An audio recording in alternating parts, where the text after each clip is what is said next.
isama. Paano naging akin ang bata yan? Sabi mo hindi ako ang ama niyang pinagpupultos mo. Ako sa akin, hindi mo itutuloy. Oo, tama. Kung gano'n, ano to? Sinusubukan ko lang sirain ang buhay mo. Ang lalaking tulad mo, dapat lang pinaparusahan. Pero dahil sa'yo, ilang tao ang umiyak at nasaktan. Alam mo ba kung ilang buhay ang nawasak ng dahil sa ginawa mo, Nelson? Alam mo na, nabuhay mo naman ang mawasak. Sabihin mo, ano bang gusto mong gawin ko, ha?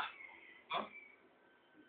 Maggie, pakiusap, tulungan mo naman ako, ha? Paano kita tutulungan? Sabihin mo kay Trinity ang totoo. Naguguluhan na ako, Maggie. Bakit pa palagi na lang ako minamalas? Lagi na lang nauuwi ang lahat sa ganito. Lagi nabubulilyaso. Kung tutusin, ikaw nga itong naulang lumapit sa akin, hindi ba? Sabihin mo, ako ba nang akin? Hindi ba? Paano mo nasasabi yan? Sige, ako ang unang lumapit sa'yo. Pero nagawa mo magsaksi uli ngayon. Kaya naaawa ko sa asawa mo. Kaya para sa mga taong sinaktan mo, akong gaganti para sa kanila.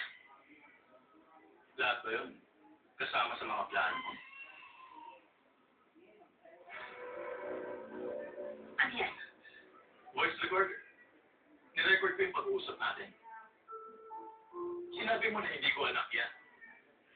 Tama na yung para sa akin. Alam mo, yun lang naman ang gusto kong marinig mula sa'yo, Maggie. Yung totoo, ang palagi mananay. Thank you.